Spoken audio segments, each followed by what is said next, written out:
Coming up tonight on YCN News, the Greater Claremont community remembers the 3 teenagers killed in a car crash last weekend in Unity. The governors of New Hampshire and Massachusetts work with Market Basket executives to get the company back on track. And former Vermont Senator Jim Jeffords died this morning. For more news, weather, and sports, it's time for YCN, your local view. Now, your daily digest of the Dartmouth Lake Sunapee region, southern Vermont, and Windsor County. News, sports, weather, and all that is happening in our area. The news on YCN, your local view. Good evening and welcome to this Monday edition of YCN News. I'm Rose Spillman. The Greater Claremont community remembered the 3 teenagers killed in a car crash last weekend in Unity with a Saturday evening remembrance ceremony in Broad Street Park. The teens, 17-year-old Jonathan Varnum Jr. of Unity and Brandon Rock of Claremont and 18-year-old Brittany Bailey of Claremont, died in a car crash around 2 a.m. August 10th. The only teenager to survive the crash on West Unity Road is 17-year-old Selena Carrier. She is recovering from her injuries, which earlier included multiple surgeries at Dartmouth Hitchcock Medical Center in Lebanon. Memorial services for the 3 teens began Friday, continued Saturday, and will conclude today. All remembrance ceremonies were held at the Stringer Funeral Home in Claremont. Bailey had just graduated in June from Stevens High School in Claremont. Varnum and Rock were to begin their senior year at Stevens later this fall.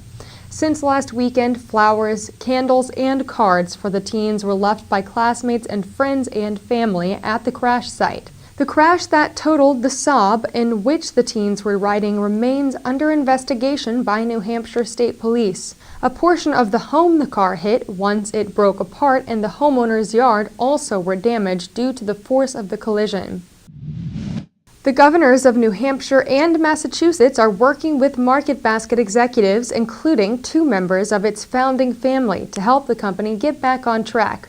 Maggie Hassan and Deval Patrick met yesterday with former grocery chain CEO Arthur T. DeMoulis and his cousin Arthur S. DeMoulis, and some board members, the Associated Press reports.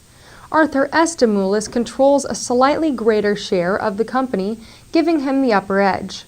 At its New Hampshire stores, about 9,500 people earn a living. In all, Market Basket employs about 25,000 people among its Granite and Bay State stores, along with a store in southern Maine.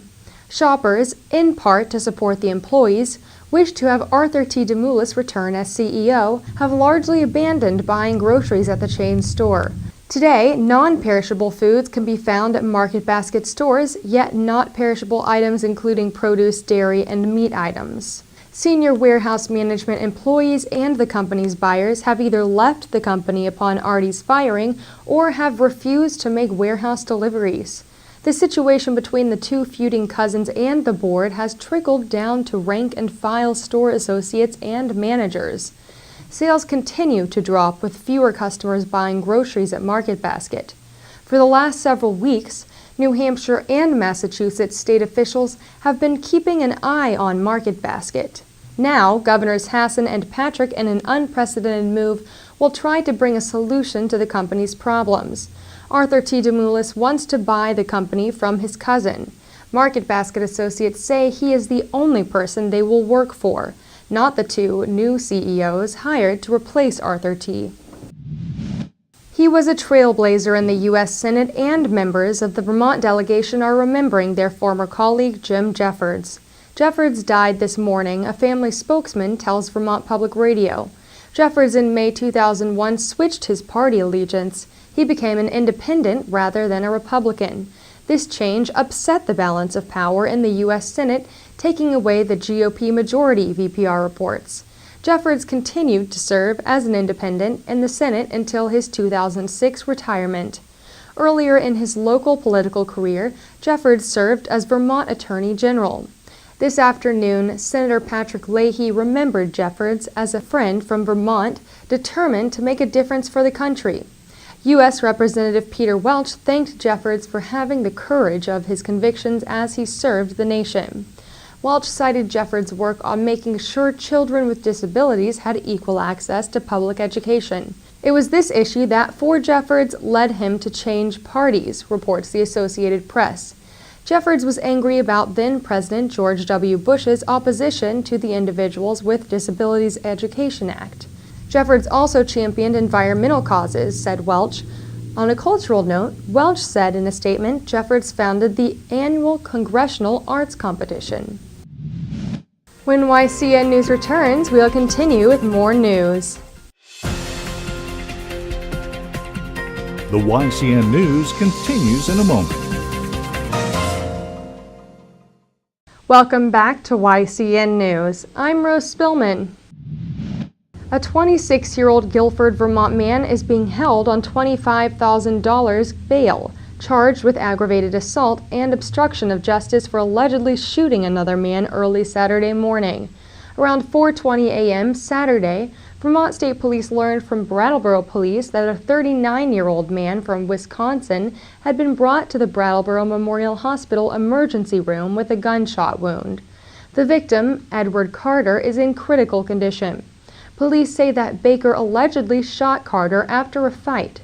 Carter was taken by helicopter to Dartmouth-Hitchcock Medical Center in Lebanon, New Hampshire. Police learned during their investigation that the two men know one another and had gotten into an argument, then a fight, and then a gun was fired. Two other people with Carter and Baker, when the fight broke out, brought Carter to the hospital, say police. Later, police located Baker at his home on Stage Road in Guilford. A search warrant allowed police to comb Baker's home for evidence. Marijuana charges will be added to the assault charge, say police. Baker was scheduled to be arraigned today. 37-year-old Nathan Barnard of Vernon, Vermont is scheduled to appear in Windham County Superior Criminal Court on September 16th, charged by police with drug possession and an outstanding warrant. Vermont State Police stopped Barnard shortly after midnight on August 5th near Westminster on I-91. A defective part on the tan 1999 Honda Accord that Barnard drove prompted the motor vehicle stop, say police. A license and registration check showed police that Barnard had an active arrest warrant out of Windham County, Vermont. Police requested and received a search warrant to check the vehicle. During that search, police found 3 bags of crack cocaine and other drug paraphernalia. When YCN News returns, we'll join Kearsarge Chronicle's Lynn Solomon, who spoke with Kathy Raymond from the Lake Sunapee Region VNA Gala. The YCN News continues in a moment. Welcome back to YCN News. I'm Rose Spillman. Now, Matt McDonald will have a look at our weather for the next few days and then move on to sports. Thanks, Rose. Tonight we're expecting patchy fog after 2 a.m. with otherwise clear skies. Lows will be in the upper 40s with winds around 5 miles per hour. Tomorrow morning will be foggy until around 8 a.m. Then we'll have sunny skies with a high of 77 degrees. Tomorrow night will be mostly clear with lows in the 40s and calm winds. Wednesday we'll have sunny skies with temperatures warming up to the 80s. Wednesday night we'll have a low of 58 degrees with mostly cloudy skies. As you can see here, we will have clear weather for the next couple of days. Clouds and rain may roll in on Thursday. Now let's see what's coming up on our community calendar. Tomorrow in Grantham, New Hampshire, Music in the Meadow will begin at 6 p.m. in the pavilion at the park. In Canaan, New Hampshire, the Moonlighters will be in the town gazebo at 6:30 p.m. In Vermont, the Woodstock Select Board will meet at 7 p.m. Remember, you can submit local events from your community by sending them to news@ycnnow.com. And now let's turn to New Hampshire Fisher Cats news. They won more than lost this weekend. Friday night, the Fisher Cats lost to Akron 9-7 in a close game. On Saturday, the Fisher Cats came back with an 8-5 win against their opponent. In the final game of the 3-game series, the Fisher Cats edged past Akron in a 3-2 win. Great job, Fisher Cats. They have the night off tonight, but will pick up again on Tuesday to take on Trenton in a 3-game series. Thanks, Matt. When YCN News continues, we'll join Capital Connections' John O'Connor, who met with Vermont Senator and former U.S. Ambassador Peter Galbraith. The YCN News continues in a moment.